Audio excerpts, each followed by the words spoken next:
Hello, I'm Aubrey Shepard. Well, I'm not a Texas Aggie fan, but I'm wearing this shirt because they play Louisiana Tech Thursday night this week. Tonight's the 27th of August, 2012.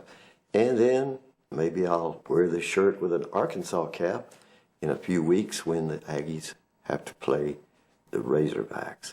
Let's look at some pictures from Fayetteville, Arkansas. Okay, that's the mayor's town hall meeting. I feel like I've been to this many times because I keep looking at the pictures for some reason.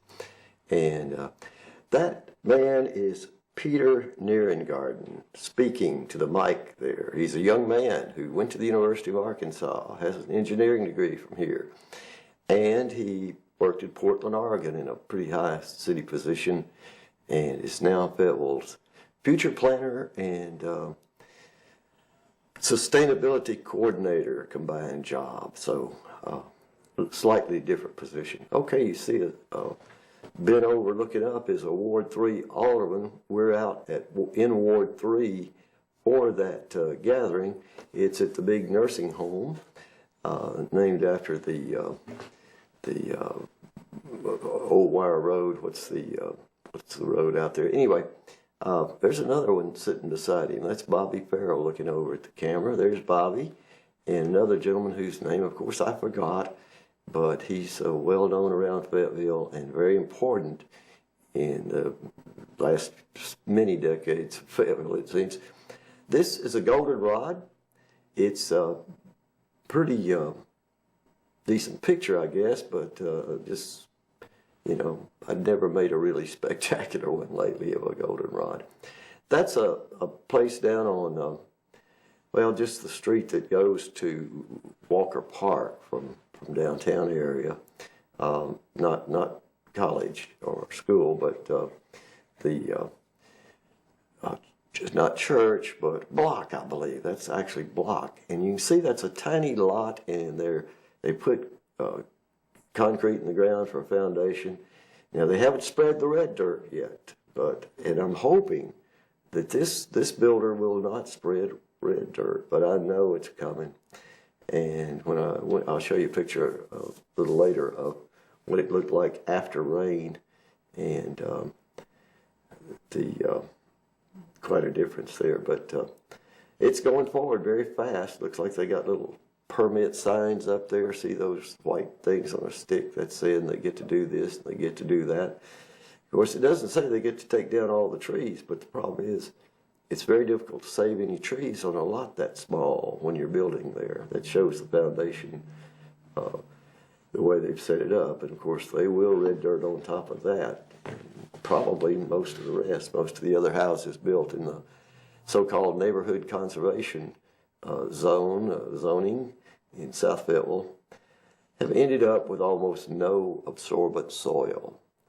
And that's really, really sad. Of course, over top of the red dirt, they put some soil, they put some turf grass and whatever to try to hold it together. But these areas are recharge areas. They're areas where the water naturally soaks in. This lot could have just as well been allowed to grow up as a natural rain garden to catch and absorb water from upstream. And it's not going to happen. You can see trees have been taken out. You couldn't have seen that house. That was a row of trees and underbrush of different kinds that made a privacy fence between the two lots. And boy, I hate to see this, but it's one of those drives to get infill. You can see what's just to the south of there. It's Walker Park, and the Spout Spring branch of the town branch of the West Fork of the White River runs into the park over there. That is some concrete spilled into the edge of World Peace Wetland Prairie.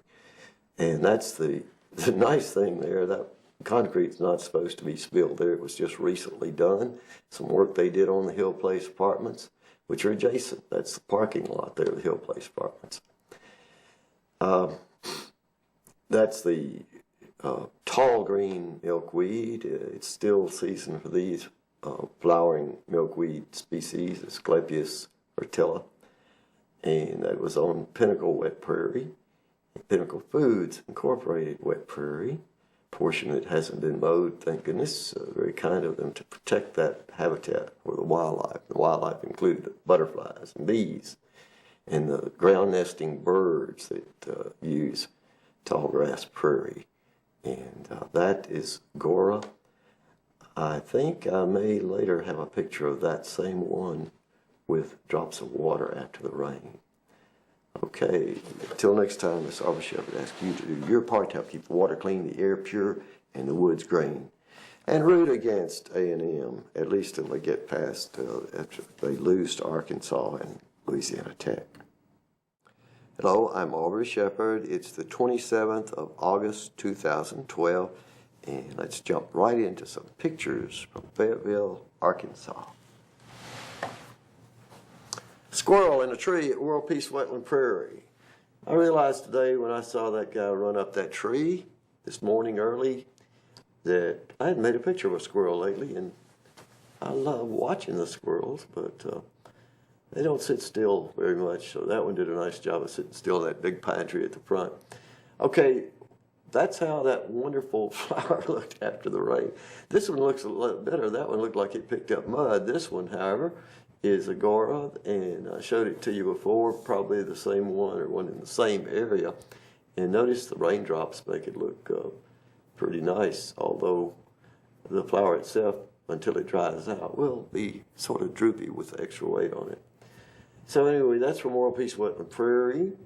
And where else did I go today? Well, that's MLK and East Avenue.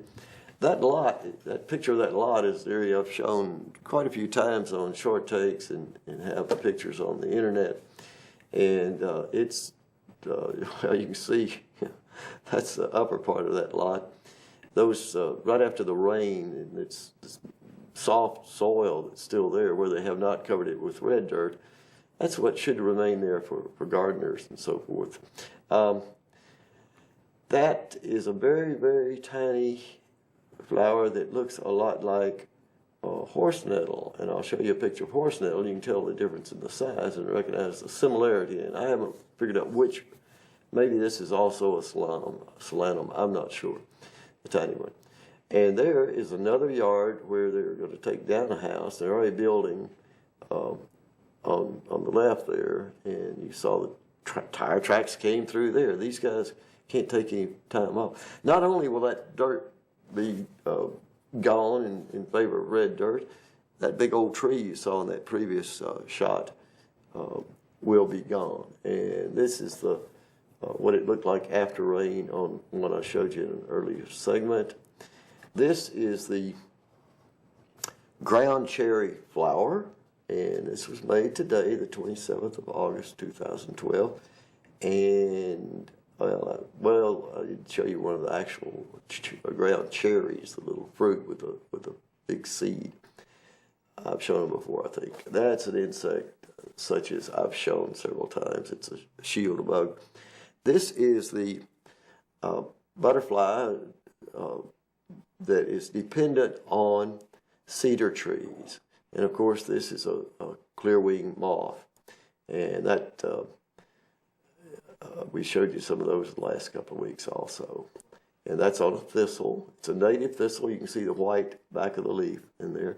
This is a tiny legume. These just suddenly started blooming. They come up late in the year, always, but they're being slowed down a little this year, maybe because of the early cold, the long drought and strange winter. But that's looks like it might be a bumblebee or carpenter bee, but it's not. It's a little smaller, and I think it's actually a fly that acts very much and looks very much like those bees. This is another legume, and that just means meaner pea family, and it's also native. Now, this is the larger flower, solanum,